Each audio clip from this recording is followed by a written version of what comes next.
Krishna, Hare Krishna. Welcome you all in the class. Bhagavad Gita class में आप सभी वैष्णव का बहुत बहुत स्वागत है।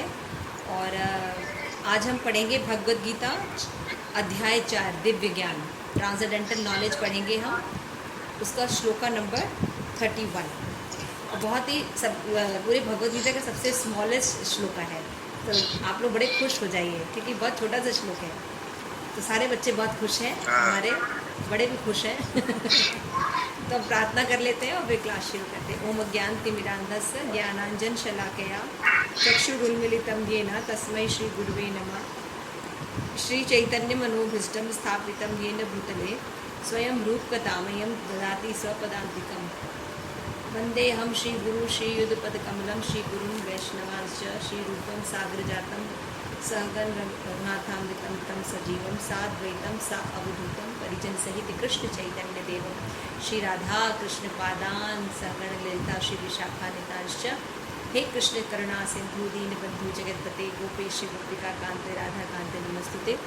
तप्त कांचन गौरांगी श्री राधे वृंदावनेश्वरी विश्वानुसुते देवी प्रणमामि हरिप्रिय।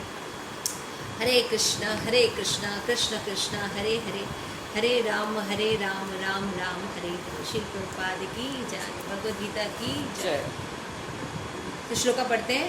न अयम लोक अस्ति, न अयम लोक अस्ति, अज्ञस्य कुत अन्य कुरु सत्तमा, अयज्ञस्य कुत अन्य कुरु सत्तमा। हे कुरुश्रेष्ठ, जब यज्ञ के बिना मनुष्य इस लोक में या इस जीवन में ही सुखपूर्वक नहीं रह सकता तो फिर अगले जन्म में कैसे रह सकेगा। तो देखिए, इसमें अर्जुन को भगवान ज्ञान दे रहे हैं। क्या ज्ञान दे रहे हैं कि हमें यज्ञ करना बहुत ज़रूरी है। समझ में आया? क्या करना ज़रूरी है? यज्ञ करना बहुत ज़रूरी है। क्योंकि भगवद गीता में अगर आप देखेंगे 3rd चैप्टर में भगवान ने क्या कहा था कि मनुष्य यदि बुद्धिमान है तो भगवान की सीधे भक्ति करता है, कृष्णा की। ये ज़्यादा बुद्धिमान नहीं तो क्या करना चाहिए? सहयज्ञ। भगवान ने कहा कि मैंने देवताओं को अपॉइंट कर दिया है, अलग अलग डिपार्टमेंट देके आप उनके साथ सहयोग कीजिए, यज्ञ कीजिए, उनकी पूजा कीजिए। और वो देवता क्या करेंगे? आपको सारी आवश्यकताओं की पूर्ति करेंगे।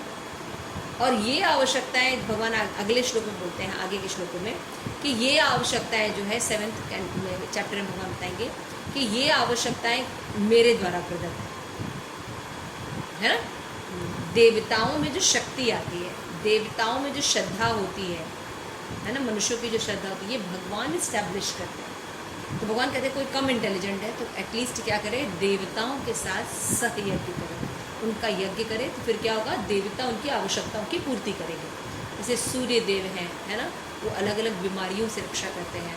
शिव जी हैं, अच्छा स्त्री और पुरुष वर प्रदान करते हैं, है ना। दुर्गा देवी हैं, वो प्रॉस्पेरिटी प्रदान करती हैं। लक्ष्मी देवी हैं, वो धन प्रदान करती हैं, है ना। सरस्वती देवी हैं, वो विद्या प्रदान करती हैं।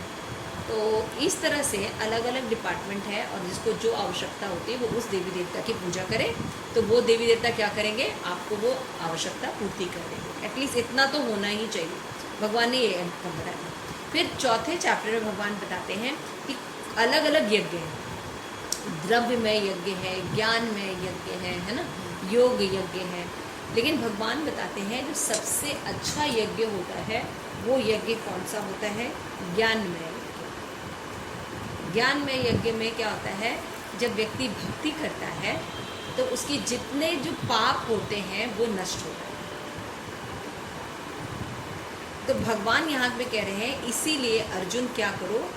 यज्ञ तो करना ही पड़ेगा। मनुष्य हो, मनुष्य जीवन में हो और तुम्हें अपनी आवश्यकता की पूर्ति करनी है तो यज्ञ तो करना पड़ेगा, है ना। तो सुखपूर्वक अगर तुमको रहना है तो तुमको यज्ञ करना पड़ेगा। हम सोचते हैं हम अपने बल पे सब कर लेंगे, हम पढ़ लेंगे, हम धन कमा लेंगे, हम जॉब कर लेंगे, हम सारे कुछ कर लेंगे, उसके बाद हम सारी फैसिलिटी खरीद सकते हैं। लेकिन यहाँ कहा जा रहा है कि आप कुछ भी नहीं कर सकते।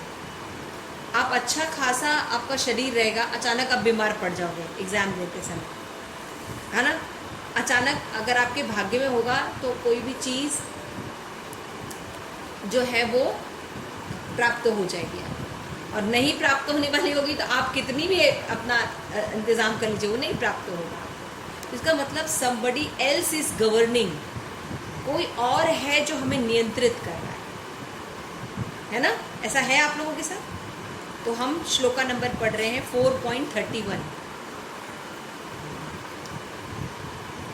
तो यहाँ पे बताते हैं मनुष्य इस लोक में चाहे जिस रूप में रहे अपने स्वरूप से अनभिज्ञ रहता है। भौतिक जगत में हमारा अस्तित्व हमारे पापपूर्ण जीवन की बहुगुणित फलों के कारण है।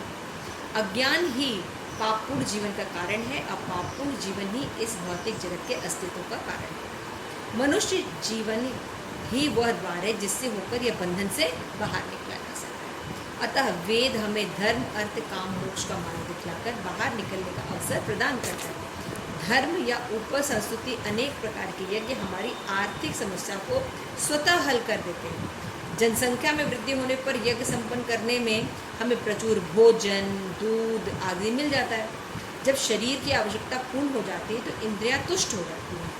अतः वेदों में नियमित इंद्रिय तृप्ति के लिए विवाह का विधान रखा है। इस प्रकार मनुष्य भौतिक बंधनों से क्रमशः छूटकर उच्च पद की ओर अग्रसर हो सकता है और मुक्त जीवन की पूर्णता परमेश्वर की सानिध्य प्राप्त करते हैं। यह पूर्ण यज्ञ संपन्न करके ही प्राप्त होती है। यदि कोई जीवन की व्यक्ति वेदों के अनुसार यज्ञ करने के लिए तत्पर नहीं होता तो इस शरीर में सुखी जीवन करने की उसकी कोई आशा नहीं रह सकती। फिर भी दूसरे लोक में दूसरे शरीर में सुखी जीवन की आशा की तो व्यर्थ ही बात हो गई, है ना?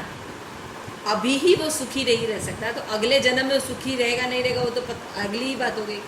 तो यानी अगर जीव को सुखी रहना है तो यज्ञ करना पड़ेगा। या तो डायरेक्ट भगवान को स्वीकार कर रहे, नहीं तो एटलीस्ट देवी देवताओं की तो भक्ति करें, सत्वगुण ही तो रहे कम से कम। विभिन्न स्वर्ग में भिन्न प्रकार के जीवन सुविधाएं हैं और जो लोग यज्ञ करने में लगे हैं उनके लिए सर्वत्र परम सुख मिलता है। किंतु सर्वश्रेष्ठ सुख मनुष्य कृष्ण भावनामृत के अभ्यास द्वारा वैकुंठ जाकर प्राप्त करता है। अतः कृष्ण भावनामृत जीवन इस भौतिक जगत की समस्त समस्याओं का एकमात्र है। तो भगवान ने अलग अलग यज्ञ बताया कि द्रव्यमय से ज्ञानमय यज्ञ श्रेष्ठ है, ज्ञान से योग्यमय यज्ञ श्रेष्ठ है ना? देखिए आपने ऐसे पढ़ा था ना श्लोका नंबर 28 में भगवान ने कहा कि कठोर व्रत अंगीकार करके कुछ लोग अपनी संपत्ति का त्याग करके, कुछ लोग कठिन तपस्या करके, कुछ लोग अष्टांग योग प्रत्यय का अभ्यास करके, कोई दिव्य ज्ञान में उन्नति करके, कोई वेदों का अध्ययन करके अलग अलग यज्ञ संपन्न करते हैं। लेकिन इनमें सर्वश्रेष्ठ यज्ञ है कृष्ण भावनामृत यज्ञ, क्योंकि ये कलयुग में संभव भी है और किया भी जा सकता है। केवल भगवान के नाम की चैंटिंग करके हमें सब कुछ प्राप्त हो सकता है। जिसको कृष्ण प्रेम प्राप्त होता है उसे रोटी कपड़ा मकान और अन्य धन वगैरह की चिंता करने की जरूरत है, वो ऑलरेडी प्राप्त हो जाएगा। अगर 100 रुपये का नोट है तो उसमें 5, 10, 50 सब नोट रहेंगे ना। क्लियर है ना? तो जब हम कृष्ण भक्ति कर रहे हैं तो कुछ छूटता नहीं है, हमारा धर्म अर्थ काम मोक्ष सब पूर्ण हो जाता है। यही बात भगवान यहाँ पे कह रहे हैं। ऐसा देखिए बड़े अच्छा सीक्वेंस बताया गया है। जो श्लोक हमने 31 पढ़ा उसमें बताया गया है कि जो जीव होता है वो जब अनभिज्ञ रहता है, जब उसको पता नहीं रहता कि वो सुखी जो होना चाहता है वो सुखी कैसे हो, तो क्या होता है वो सही मार्ग नहीं चयन कर पाता। जब उसको ये पता चलता है कि अगर उसको सुखी होना है तो उसको यज्ञ करना पड़ेगा, चाहे देवी देवताओं का यज्ञ करे या भगवान की भक्ति करे, ठीक है ना? तो यहाँ पे बता रहे हैं कि लेकिन जब उसको ये ज्ञान नहीं रहता तो क्या करता है, उसका जीवन पापमय से भरा होता है। कोई मुझे ये समझा सकता है कि यदि कोई व्यक्ति यज्ञ नहीं करता तो कैसे उसका जीवन पापमय यज्ञ से भरा रहता है?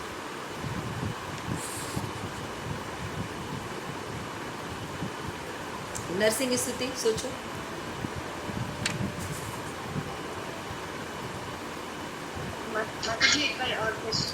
क्वेश्चन ये है, यहाँ पे ये कहा गया है कि यदि व्यक्ति अज्ञान अवस्था में है, उसको पता नहीं है कि यज्ञ करने से सुखी हो सकता है, अज्ञान ही पापपूर्ण जीवन का कारण है। कैसे? क्योंकि हमें ज्ञान नहीं होगा, अगर हमें ज्ञान नहीं होगा तो हमें करना नहीं होगा ना। हम सब कुछ त्रुटि पूर्वक करेंगे तो कुछ भी हम सही प्रोसेस से नहीं करेंगे, और अगर हम कुछ भी सही प्रोसेस से नहीं करते हैं तो उसका पूरा बेनिफिट भी नहीं होता है। ठीक तो है। वो अज्ञानता में है तो उसको पता नहीं कि मुझे क्या करना है क्या नहीं करना। Yes, very right. और कोई?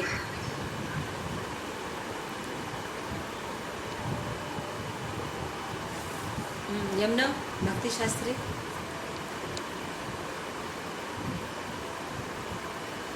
हाँ तो जी, जैसे यज्ञ करना मतलब एक तरह से यही प्रश्न है ना कि जो यज्ञ करता है वो पाप कैसे कर रहा है, जो नहीं। यज्ञ नहीं कर। अज्ञान की अवस्था में है, उसको यज्ञ के बारे में नॉलेज नहीं है, तो उसका जीवन पापपूर्ण होता है। यानी यज्ञ अज्ञानता ही पाप का कारण है। तो कैसे हम समझेंगे? माता जी, जैसे हम अन्न ले रहे हैं, अन्न वर्षा से होता है, तो मतलब ये एक तरह से देवी देवताओं के द्वारा हमें दिया गया है, और सूर्य की रोशनी उसमें चाहिए होती है अन्न उगाने के लिए, पानी वर्षा चाहिए। तो एक तरह से हम देवी देवताओं से या भगवान से कुछ ले रहे हैं, लेकिन हम नॉर्मली इस भौतिक जगत में भी देखते हैं, हम कुछ लेते हैं तो हम उसके बदले में उसका टैक्स पे करते हैं। तो यज्ञ करना एक तरह से टैक्स पे करना है कि हम उनसे इतना कुछ ले रहे हैं, उनके द्वारा ही हमारा जीवन चल रहा है।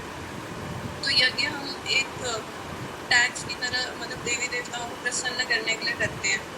तो अगर वो नहीं करते और लेकिन हम फिर भी उनसे लिए ही जा रहे हैं, तो एक तरह से हम चोर हो गए, तो वो पापमय जीवन हो गया। चोर होने से पाप में जीवन कैसे हो गया? Again same question. अगर मान लो हम चोर हैं, मान लो हमको पता नहीं है, ठीक है ना, आप जो कह रहे हो कि हमको पता नहीं है कि हमें भक्ति करनी चाहिए, कृष्णा की भक्ति करनी चाहिए या देवी देवताओं की भक्ति करनी चाहिए, तो हम उनसे सारी चीज़ें ले रहे हैं, सारी सुविधाएं ले रहे हैं, लेकिन उनको ऑफर नहीं कर रहे हैं। तो इससे चोर होने से व्यक्ति पापी कैसे हो गया? Again I can not understand.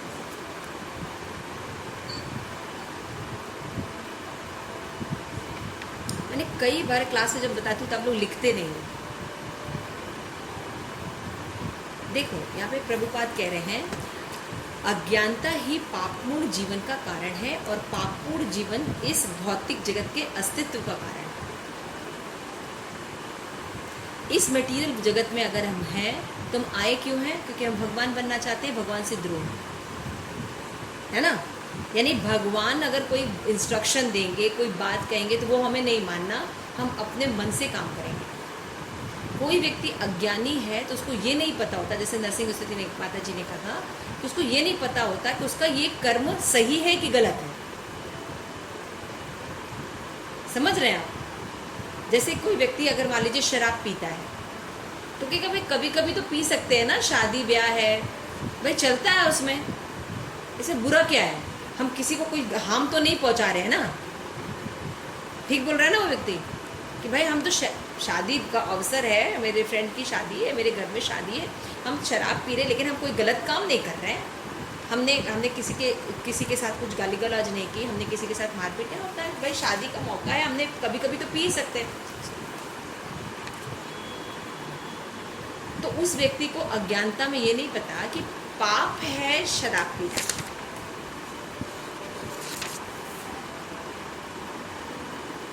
तो वो क्या करेगा? वो जस्टिफाई करेगा ना, घूस देना चलता है ना, थोड़ा थोड़ा करना पड़ता है भाई, समाज में रहना तो करना पड़ता है,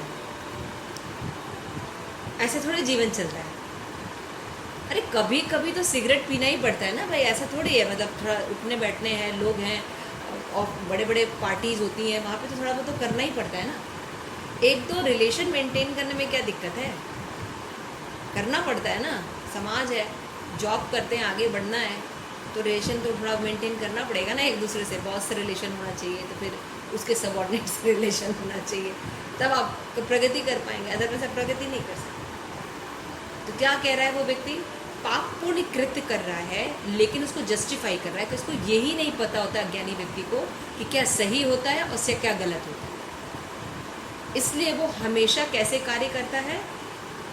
जो कि पापपूर्ण कार्य होता है। चोरों का समाज, यमुना ने बहुत अच्छा एग्जाम्पल दिया कि भाई यज्ञ करने का मतलब होता है कि हम सारी फैसिलिटी ले रहे हैं और रिटर्न कुछ नहीं कर रहे हैं, उनको टैक्स पे नहीं कर रहे हैं, इसलिए हम चोर हैं। ठीक है, चोरों का समाज सुखी इसलिए नहीं रह सकता कि चोरों के समाज को जीवन के लक्ष्य के बारे में नहीं पता। This is very important point. इसी श्लोक में भगवान ने कहा, जिसमें चोर वाली बात भगवान ने बताई है कि जो देवी देवताओं को ऑफर करके नहीं खाता वो चोर है। उसी श्लोक में भगवान कहते हैं कि चोरों का समाज कभी सुखी नहीं रह सकता, क्योंकि चोरों के समाज को ये नहीं पता होता कि मनुष्य जीवन का लक्ष्य क्या है, इसलिए पाप है। वो खाना खाता है अपनी इंद्रिय तृप्ति के लिए, उसको ये नहीं पता कि ये अन्न वगैरह सारी फैसिलिटी भगवान दे रहे हैं, उसको ऑफर करके खाने पर ये यज्ञ होगा।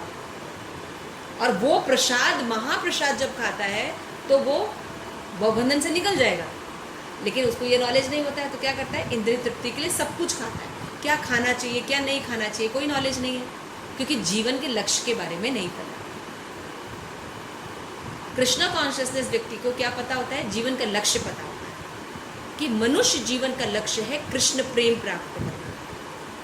इसलिए कृष्ण प्रेम के मार्ग में जो जो चीज़ें चाहिए वो करता है। तो जब भगवान के लिए चाहिए तो भगवान अपाप विद्वम है ना, भगवान परम पवित्रम है, भगवान पाप नहीं करते, भगवान के पास कोई पाप नहीं रहता है। तो यानी भगवान से रिलेटेड जब हम कोई काम करते हैं या भगवान के इंस्ट्रक्शन को फॉलो करते हैं तो हम पाप में जीवन नहीं जिएंगे।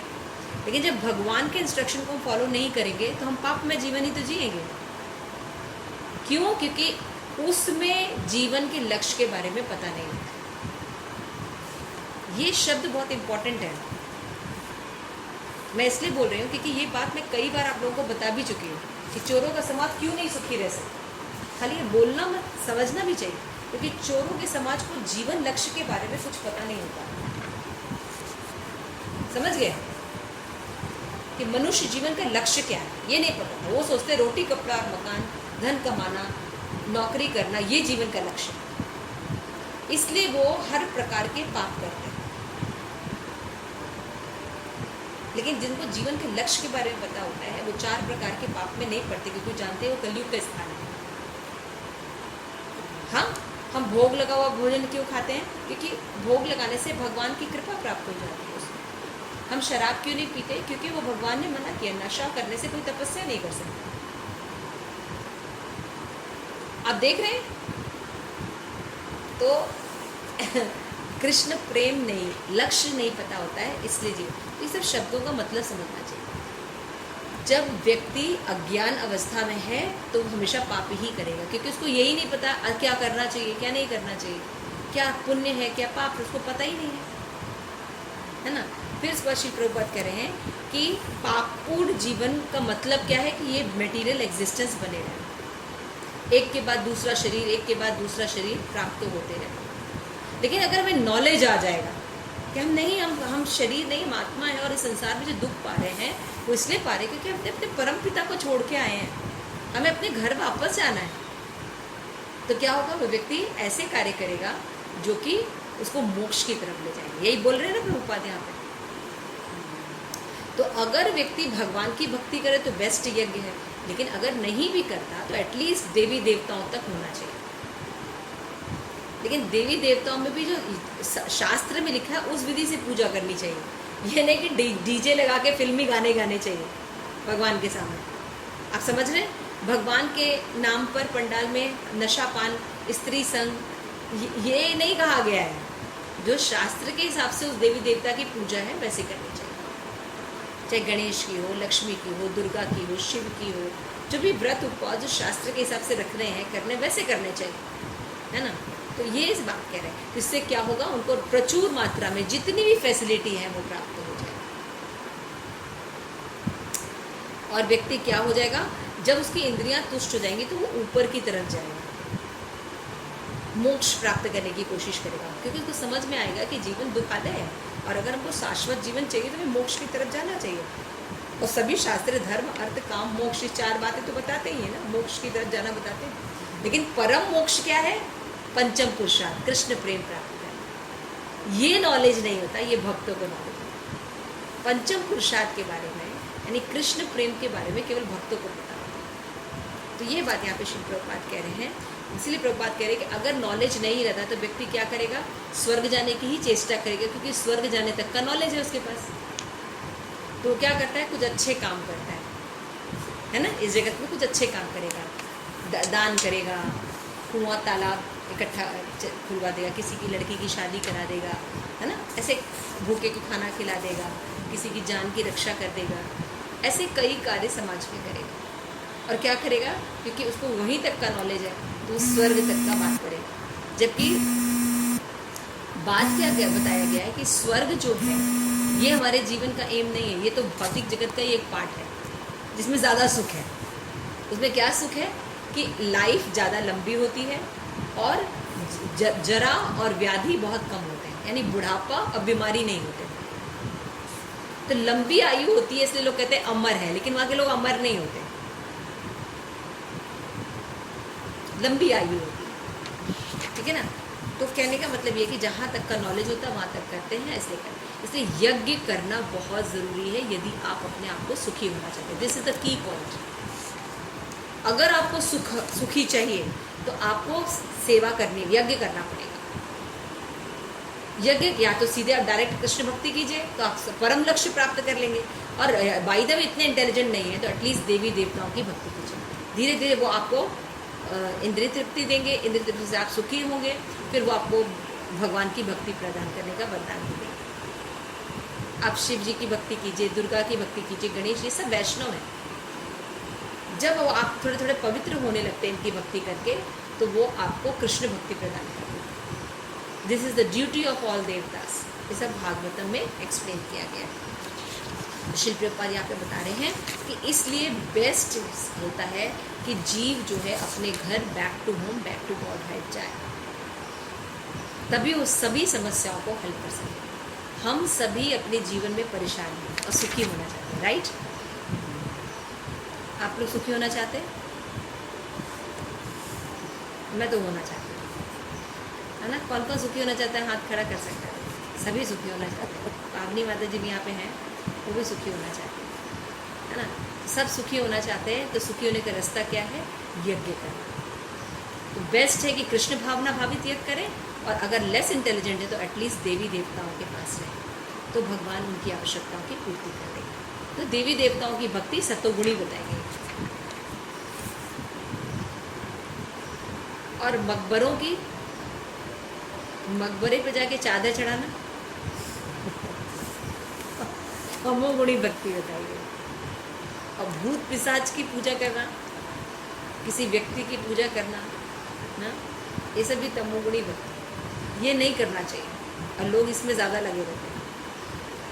एटलीस्ट देवी देवताओं की भक्ति करें। इतना तो इंटेलिजेंट हो, इतना तो इंटेलिजेंट होना चाहिए कि हम एटलीस्ट देवी देवताओं तक तो रहें। तो जब भी आप प्रीचिंग करते हैं तब भी आपके लिए बहुत, ये बात आपको समझना बहुत ज़रूरी है। कैसे समझना जरूरी है कि यदि कोई व्यक्ति को हम प्रचार कर रहे हैं, वो बहुत ज़्यादा भौतिक जगत में लिप्त है, तो जिस भी देवी देवता की पूजा करता है एटलीस्ट उसको वहाँ पे हम ये करें कि भाई जैसा शास्त्र में लिखा है वैसे आप गणेश की, लक्ष्मी की, दुर्गा की पूजा कीजिए, न कि आज के डीजे चला के और ये सब करके। एटलीस्ट उस भगवान की, देवता की भक्ति करें ठीक से। अगर वो सचमुच देवता की भक्ति ठीक से करता है तो उनसे वो प्रीतिपूर्वक सेवा करेगा, और ये जब वो प्रीतिपूर्वक उनकी सेवा करेगा तो ये जो देवता है ये उनकी भक्ति कृष्ण में करेगा। तो कृष्ण कॉन्शियसनेस में आने से पहले बहुत से लोगों का एक्सपीरियंस होता है कि वो या तो पहले दुर्गा देवी के भक्त होते हैं या शिव के भक्त होते हैं। आप लोगों में से भी बहुत से लोग होंगे, कोई शेयर करना चाहेगा? यस विष्णु होता है प्रभु जी,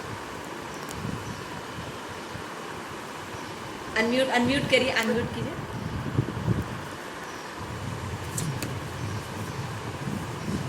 हाँ बोलिए बोलिए। हरे कृष्णा। हाँ हरे आ रही है? हाँ आ रही है। मैं कहता झंडे वाला मंदिर पहुंच जाता था, झंडे वाला वाश। हाँ हाँ जी, झंडे। तो वहाँ पे कोई भी मेरे को प्रॉब्लम आती थी, मैं कहते हैं वहाँ पे कहते हैं शेयर करता था झंडे वाला माता से, और मेरी जो है कहते हैं वो सुन लेते थे। सुनिए। कोई भी दिक्कत होती थी, कोई भी परेशानी होती थी, तो झंडे वाला माता, झंडे वाली माता से आप दिल्ली में जाके प्रार्थना करते थे और उन्होंने ही आपको कृष्ण भक्ति प्रदान की, राइट? क्योंकि वही बगल में इस्कॉन है, थोड़ी दूर पर।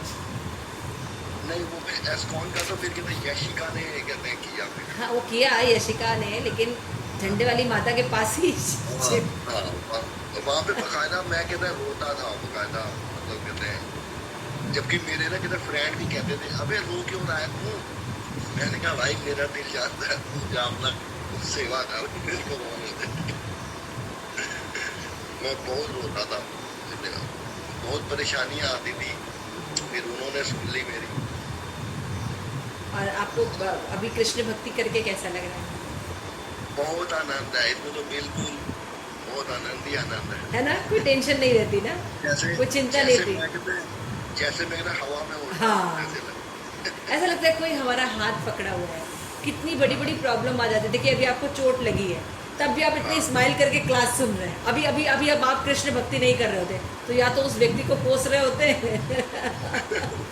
या तो फिर कुछ और फ्रस्ट्रेट हो गए होते, अरे मेरे साथ ही ऐसा क्यों हुआ, राइट? अभी भी मैंने कहा बेटे कहते गॉड ब्लेस यू, कोई बात नहीं, हरे कृष्णा, तू जा भाई, तू मेरे को मेरे हाल पे छोड़ दे, तू जा यार। मैंने फिर भी उसको ये बोला कि गॉड ब्लेस यू बेटे, मुझे मेरे हाल पे छोड़ दे, थैंक यू, तू मेरे को यहाँ तक छोड़ने आया। वरना कई तो क्या कि ना भाग जाते हैं। मार के भाग जाते हैं। अब हम अपनी टांग को देखेंगे, उसने को भागने को सही बात है, सही बात। तो ये भी उसने कहते कृपा तो मतलब थोड़ी बहुत ही शर्म आई तो मेरे को यहाँ तक छोड़ने आया। मेरे हाथ में बैग था, वो बकायदा ऊपर आया, 11वीं मंजिल तक छोड़ने आया। फिर तो प्रिया ने भी बोला कि ना पानी वानी पी लो। अभी भी हमने उसकी रिस्पेक्ट की है, बताओ, उसने हमें इतना मारा है फिर भी हमने रिस्पेक्ट की है। ये कृष्ण भक्ति का प्रभाव है प्रभु जी, नहीं है? ये कृष्ण कॉन्शियसनेस का प्रभाव है, चेतना नहीं? नहीं तो हम उस व्यक्ति को कितना ब्लेम करते हैं। अभी हम समझते हैं कि चलो हो गया, वो हमारे भी कर्मा होंगे ना उसके साथ, कितनी जल्दी हम क्षमा करते हैं। कभी भी मैंने उसको ब्लेसिंग दी, उनका गॉड ब्लेस यू बेटे, तू जा। अब आप लोग देखिए, ये जीवन का प्रैक्टिकल एग्जाम्पल दे रहे हैं विष्णु अवतार प्रभु ji. This is the practical. हम सोचते हैं हम कैसे किसी को क्षमा कर सकते। ये जब हम कृष्ण भक्ति करते हैं ना, पता नहीं ये सब चीज़ें अपने आप डेवलप होने लगती है। जब हम पढ़ते हैं, देखते हैं, समझते हैं, हम पर इसीलिए भक्त थोड़ा परेशान ज़रूर हो सकता है, लेकिन ठाकुर जी उस जब ज़रूरत होती है तो ठाकुर जी ऐसी उसकी बुद्धि कर देते हैं, ऐसे उसको निकाल देते हैं। अब देखो दर्द तो विष्णु अवतार प्रभु जी को हो ही रहा है, वो हॉस्पिटल तो जा ही रहे, जो उनको प्रॉब्लम हो रही है डेली की वो तो झेल ही रहे, लेकिन मौज है ना यहाँ वाली, कृष्णा ने मौज दी है ना, यहाँ टेंशन नहीं। ठाकुर जी ने हाथों पे रखा, देखो चेहरे पर स्माइल कितनी अच्छी है। इतने परेशान में होके भी प्रभु जी के चेहरे पे स्माइल कर, ये तो ये स्माइल चली जाती है लोगों की, और सब कुछ होता है, डॉक्टर होते हैं, देखने वाला होता है, हाँ वो व्यक्ति भी ठीक से, लेकिन हम बहुत परेशान होते हैं, ऐसा कैसे हुआ मेरे साथ। लेकिन भक्तों के जीवन में भगवान साथ रहने के कारण प्रसन्नता रहती है, सुख रहता है। तो यही बात श्री प्रभुपाद देखिए यहाँ कह रहे हैं, और ये प्रॉब्लम सीधे जो हम सिद्धांत बता रहे हैं वो प्रभु जी अपना एक्सप्लेन करें, और आप सब भी अपने जीवन में ज़रूर ये बातें एक्सपीरियंस किए होंगे, राइट? सब अपने जीवन में अपने अपने लेवल पे ये बात एक्सेप्ट किए होंगे कि जहाँ हम पहले फॉरगिव नहीं कर पाते थे, जहाँ हम पहले मतलब किसी को ईर्ष्या करते थे, जहाँ हम हर बात पे लड़ जाया करते थे, है ना, अब पता नहीं क्या हो गया है, हमें मन नहीं करता ये सब करने का। कोई बोलता भी तो होता है कि निकल लें वहाँ से, क्योंकि हमें माला करनी है, हमारा सारा डिस्टर्ब हो जाएगा, हमारा सब कुछ, लाइक राइट नरसिंह स्तुति माता जी। यस माता जी, भी हम लोग हमेशा सर्कमस्टांसेस ऐसे जो होते हैं, जो वो लगता है कि अननेसेसरी क्यों उस पर टाइम वेस्ट करें, because we have lots of things to do, जो which is necessary and which is not priority. तो हमारी प्रायोरिटी चेंज हो गई, प्रायोरिटी चेंज हो गई, इस वजह से हम चीज़ों को बहुत जल्दी से, प्रॉब्लम कुछ नहीं खत्म होती, सिचुएशन वही होता है, बस हमारा पेस बदल जाता है, राइट? सारी सिचुएशन वैसी है, वही व्यक्ति हैं, हम भी वही हैं, और ज़माना भी वही है लेकिन हमारा स्पेस ऑफ माइंड जो है वो अलग हो जाता है। हाउ ब्यूटीफुल इज थिंग ना, हम वही हैं, हमारा शरीर भी वही है, हम वही व्यक्तियों के भी साथ में हैं, वही प्रॉब्लम भी है, लेकिन हम बदल गए, कुछ बदले बदले से नज़र आते हैं, है ना? तो ये सब इश्क के लक्षण हैं आगे आगे चलते हैं श्लोक में।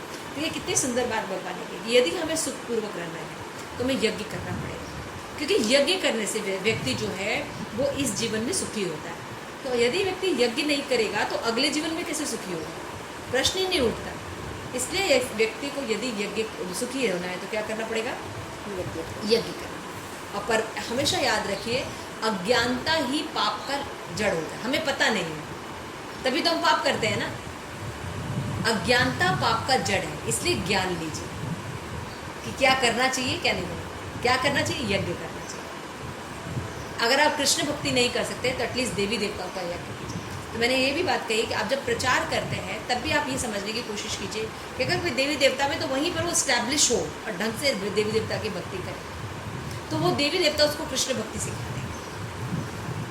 चलिए आगे बढ़ते। एवं बहुविधा यज्ञा एवं बहुविधा यज्ञ विदिता ब्राह्मणों मुखे तथा ब्राह्मणा मुखे कर्मजान विधि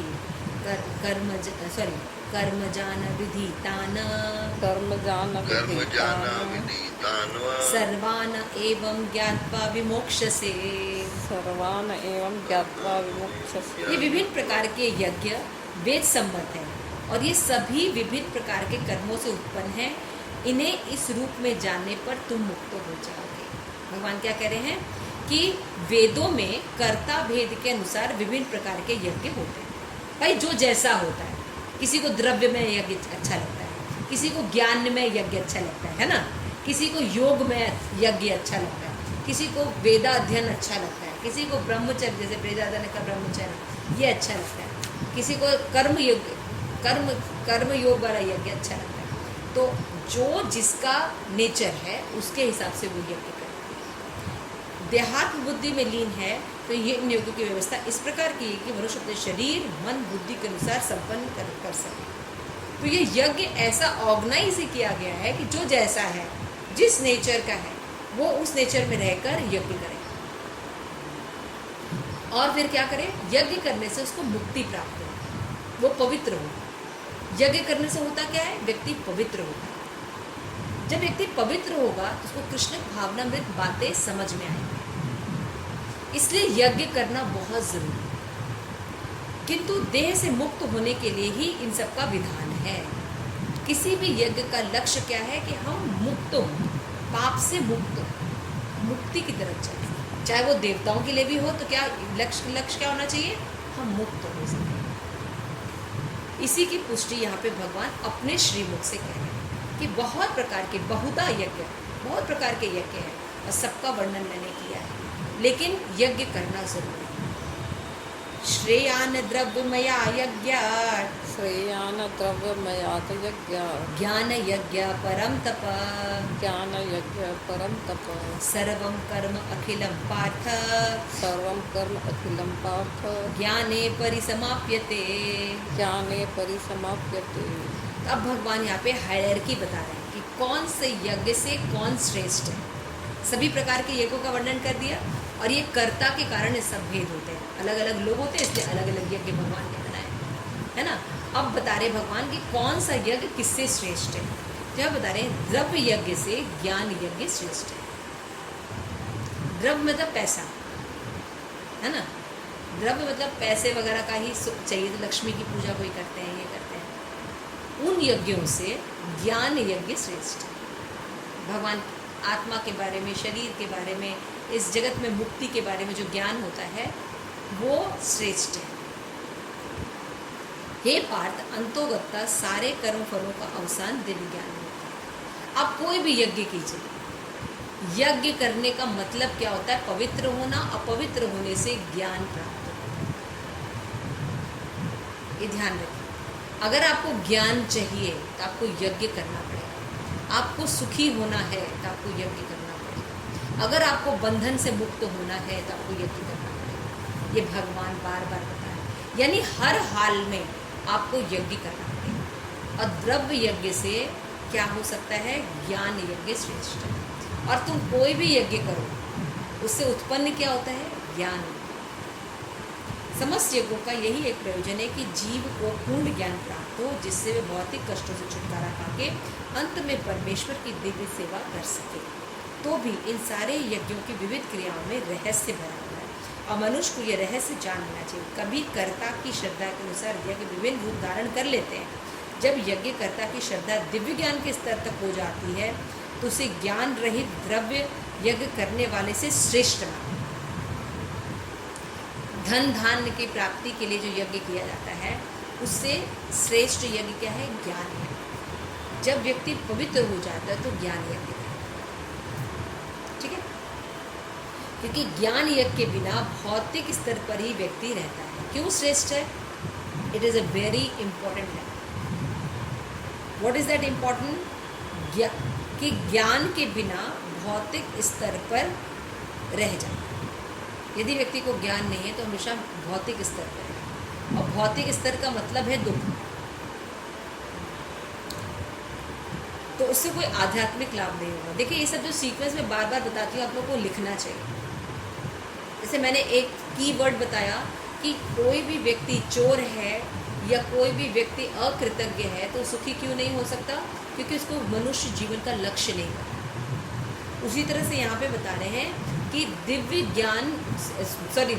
ज्ञान से ज्ञान यज्ञ श्रेष्ठ है।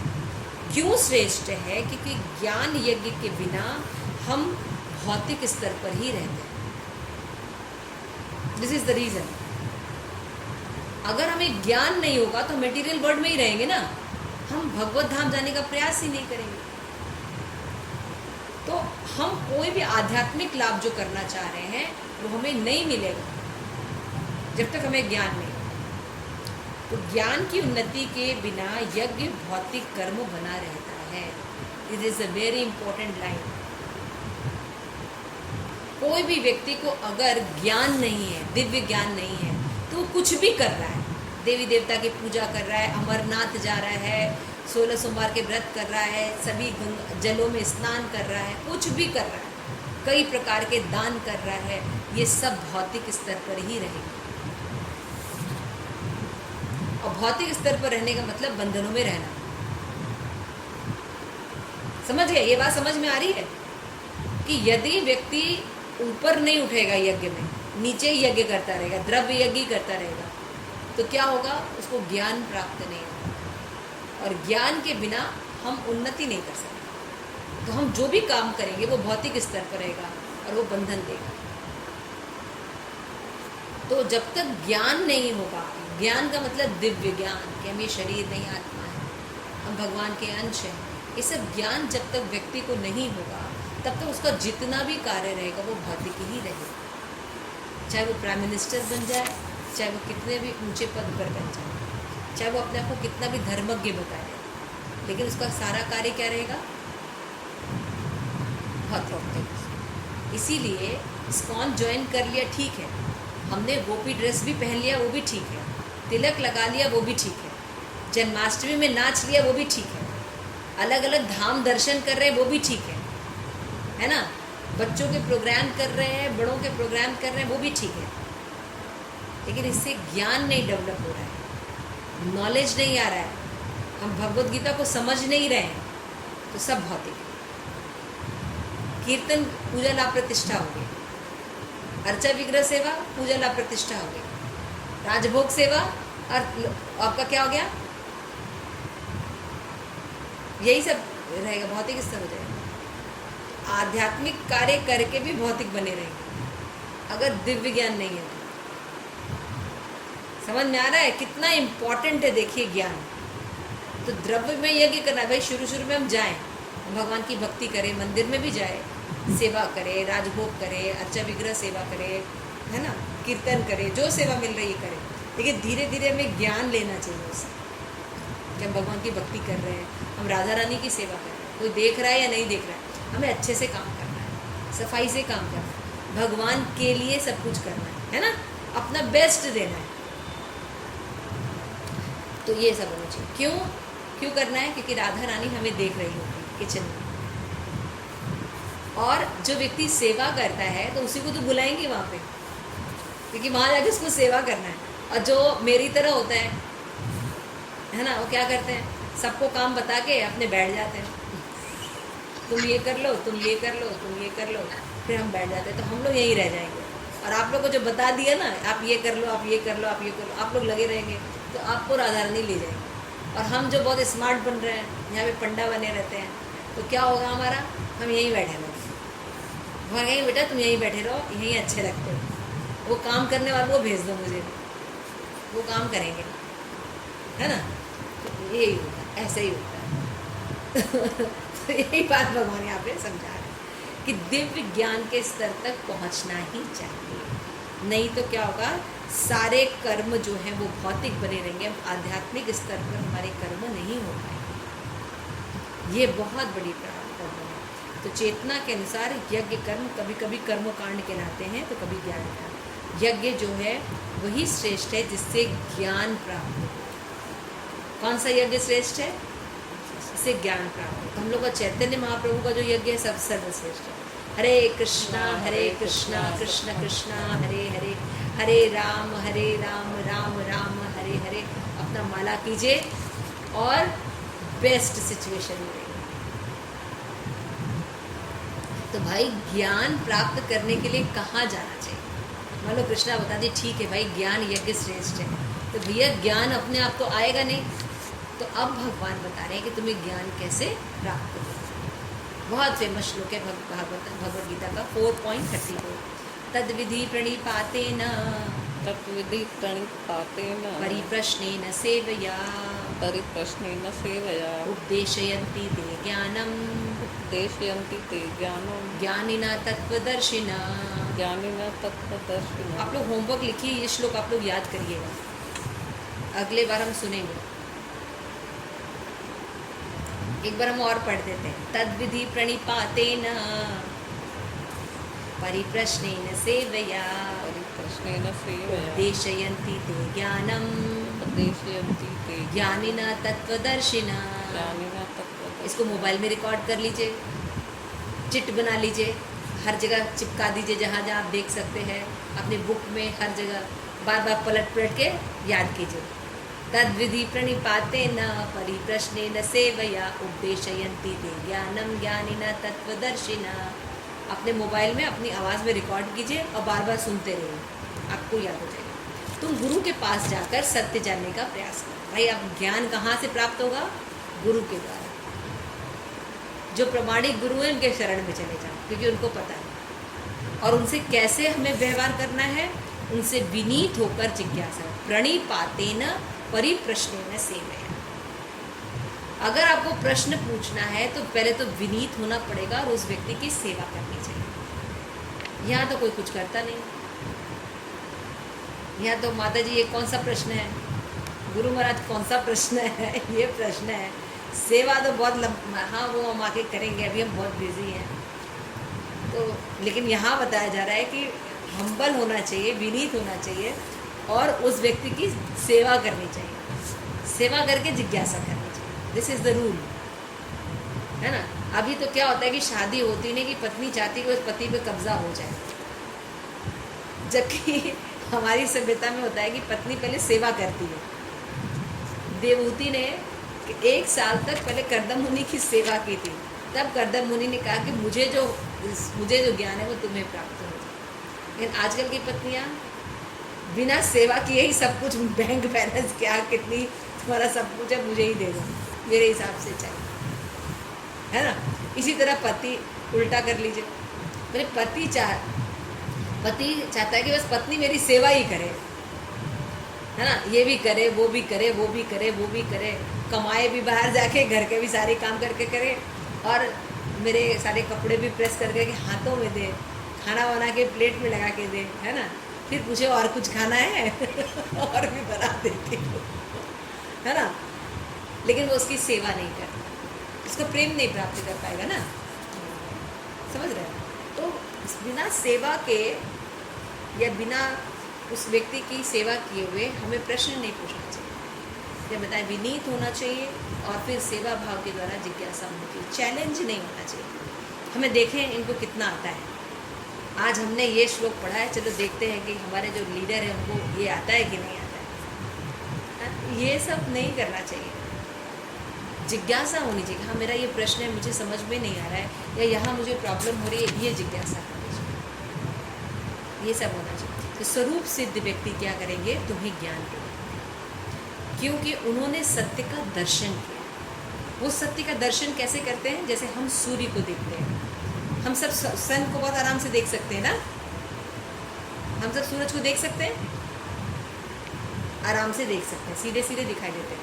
उसी तरह से जो गुरु होते हैं वो उनको भगवान को देख सकते हैं, भगवान को देख सकते हैं और हमें भी दिखा सकते हैं। आज गुरु महाराज का कितना सुंदर पंढरपुर का प्रेजेंटेशन जपा टॉक में दिखाया गया, पूरा दिखा रहे थे, कितना सुंदर प्रोजेक्ट बनाया है गुरु महाराज ने। वो ये छवि देख सकते थे पहले, कितने वर्षों से वो प्लान चल रहा होगा महाराज के जीवन में, है ना, और आज क्रियान्वित करके हमें दिखा रहे हैं कि प्रभुपाद की वाणी को किया जा सकता है, प्रभुपाद की लाइफ स्टाइल को जिया जा सकता है ना, समझ रहे हैं आप।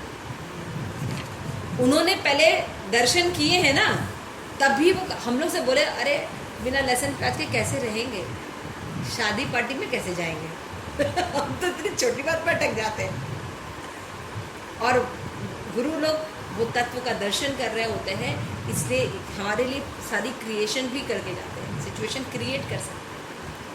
यही बात निसंदेह आत्म साक्षात्कार करना कठिन है। भगवान का उद्देश्य है कि उन्हें से आरंभ होने वाली परंपरा से प्रमाणिक गुरु की शरण की जाए। इस परंपरा के सिद्धांत का पालन किए बिना कोई प्रमाणिक गुरु नहीं बन सकता। प्रमाणिक गुरु कौन होता है? जो परंपरा के आदेशों को पालन करता है, वॉक इन टॉक। अगर वो बोलता है कि हमें 16 माला करनी चाहिए तो वो भी 16 माला करता है। हमें स्त्री पर पुरुष संग नहीं करना चाहिए, नशा नहीं करना चाहिए, है ना, हमें किसी भी तरह का मांसाहार नहीं करना चाहिए, तो वो भी नहीं करना चाहिए, उसको भी नहीं करना चाहिए। तो इस तरह से ऐसा गुरु होना चाहिए, वॉक इन टॉक। भगवान आदि गुरु है, अतः गुरु परंपरा का ही व्यक्ति उनके शिष्य के भगवान के संदेश प्रदान कर सकता है। कोई अपनी निजी विधि का निर्माण करके स्वरूप सिद्ध नहीं बन सकता, जैसे आजकल मूर्ख पाखंडी हैं। ये प्रभुपाद बहुत बताते हैं, बहुत सावधान करते हैं कि पाखंडी को पास मत जाइए। आप देखिए कि जिसको गुरु बना रहे हैं वो जो कहता है वो अपने जीवन में पालन करता है कि नहीं, और वो गुरु परंपरा से है कि नहीं। 4 प्रकार की परंपरा होती है, रुद्र, श्री, ब्रह्म और 4 कुमार। इनसे रिलेटेड अगर आपका गुरु है तो आपको सही ज्ञान देने वाला है, अदरवाइज आपको सही ज्ञान नहीं देगा। तो पाखंडी होते हैं, तो क्या कहते हैं, धर्म का निर्माण स्वयं भगवान ने किया है। इतने मनोधर्म शुष्क धर्म सही पद नहीं होता है। ज्ञान ग्रंथों के स्वतंत्र अध्ययन से कोई आध्यात्मिक जीवन की उन्नति नहीं कर सकता। आपको भगवद गीता दे दीजिए ज्ञान और कहा जाए अपने अपने से पढ़ लीजिए, तो अपने अपने पढ़ने से हम कहीं और पहुंच जाएंगे ना। जब तक गुरु नहीं होंगे, हमें कोई श्लोका के अर्थ ठीक से नहीं समझाएंगे, तब तक हम कहीं नहीं पहुंच सकते। ज्ञान प्राप्ति के लिए प्रमाणिक गुरु की शरण में जाना चाहिए, क्योंकि ज्ञान यज्ञ श्रेष्ठ है। तो ज्ञान के लिए हमें प्रमाणिक गुरु की शरण ग्रहण करनी चाहिए। और क्या करने से, ऐसे गुरु को पूर्ण समर्पण स्वीकार करना चाहिए। सबसे पहले क्या करना चाहिए? समर्पण करना चाहिए, श्रद्धा होनी चाहिए कि आप जो कहेंगे मैं वैसे ही करूँ। और फिर अहंकार रहित होकर दास की तरह गुरु की सेवा करनी चाहिए। अपने फॉल्स ईगो को साइड में रख के हमें सेवा करनी चाहिए। स्वरूप गुरु प्रसन्न होंगे तो प्रगति का रहस्य, जिज्ञासा जो तुमने किया है उसको बताएंगे, तो तुम्हें वो रहस्य देंगे। क्या देंगे? कि चोरों का समाज सुखी कैसे नहीं रह सकता, क्योंकि उसको कृष्ण प्रेम का लक्ष्य नहीं पता, जीवन का लक्ष्य क्या है ये पता नहीं होता, इसलिए वो चोर रहते हैं और सारे भौतिक स्तर पर बने। बिना विनीत भाव और सेवा के विद्वान गुरु से की गई जिज्ञासा प्रभावपूर्ण नहीं होती। ये बहुत इम्पोर्टेंट है। अगर हम कोई गुरु की सेवा नहीं करते, कि केवल जो है गुरु पूजा पर बड़े बड़े लेटर लिख देते हैं और फिर वो लेटर बैठ के सबके सामने पढ़ते हैं और काम कुछ नहीं करते, तो वो सेवाएं प्रभावपूर्ण नहीं होंगी। वो सेवाएं प्रभावपूर्ण होंगी जो हम करते हैं और कहते शायद नहीं है, तो उसका ज़्यादा होता है। इस श्लोक में अंधा अनुगमन और निरर्थक जिज्ञासा, ये नहीं कहा जाए कि कोई गुरु है तो उसका ब्लाइंडली फेथ कीजिए, वो जो कहे वो माने, नहीं। हमेशा शास्त्र से चेक करना चाहिए, फिर हमें पालन करके देखना चाहिए हमें रिजल्ट मिल रहा है कि नहीं मिल रहा है ना। किसी को ब्लाइंड फेथ नहीं करना चाहिए। और दूसरी क्या कर रहे थे, गुरु से फालतू जिज्ञासा नहीं करनी चाहिए, बल्कि क्या करना चाहिए, शिष्य न केवल गुरु से विनीत होकर सुने, अपितु विनीत भाव से सेवा और जिज्ञासा द्वारा गुरु से स्पष्ट ज्ञान प्राप्त करें। स्पष्ट रूप से पूछे, नहीं समझ में आया आप हमको फिर से समझाइए, तो फिर से समझाएंगे। आपके स्तर पर जाके आपको समझाएंगे।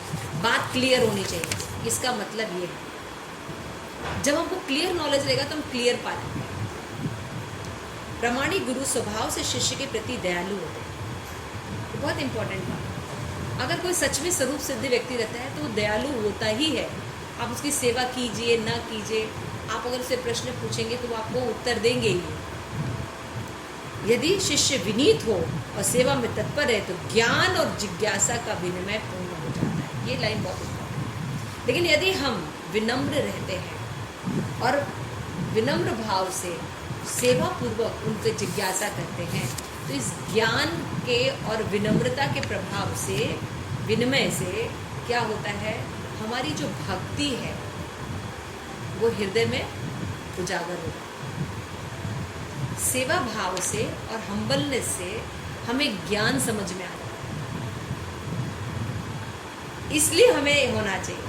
गुरु दयालु होते ही हैं, लेकिन हमें विनम्र होना चाहिए। सेवा क्यों करनी चाहिए कि इससे हृदय ज्ञान में प्रकाशित होता है, भगवान आशीर्वाद देते हैं तो बातें समझ में आ जाती हैं, तो बातें समझ में नहीं आएंगी। क्लास बोरिंग लगेगा, कब खत्म होगा ये क्लास। आज माता जी ने 3 श्लोका पढ़ा दी। हाँ, माता जी क्लास ही नहीं खत्म कर रही। ज़्यादातर लोगों के मन में यही है, इसलिए क्लास खत्म कर रहे हैं। हरे कृष्ण श्री प्रभुपाद की जय। आप सभी गौर भक्तवृंद की जय। जय गौर प्रेमानंदे हरि हरि। और हम लोग जब क्लास करते थे तो कहेंगे ये क्लास ना खत्म हो, कुछ भी करना पड़े। हम लोग क्लास ऐसे मेंटेन करते थे अपना घर गृहस्थी कि वो गुरु महाराज अगर 4 घंटे क्लास दे रहे तो हम 4 घंटे बिजी हो गए। तो ये जिज्ञासा होती थी। लेकिन अभी होता है कि कब खत्म होगा। दूसरे के बाद तीसरा भी शुरू कर दिया माता जी ने श्लोक। हर बार 2 ही श्लोक होता था, इस बार 4 श्लोक होते हैं। तो मैंने ख़त्म कर दिया। किसी का कोई प्रश्न है तो पूछ सकते हैं, वैसे आज क्लियर है, सिंपल। हरे कृष्ण माता जी जरूर। Yes, माता जी विनिमय का क्या मतलब है? विनिमय मतलब होता है, it is a very good combination.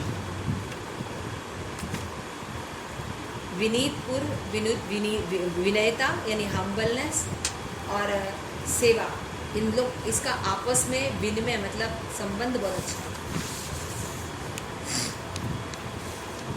ठीक है। हरे कृष्णा माता हरे कृष्णा। मतलब माता जी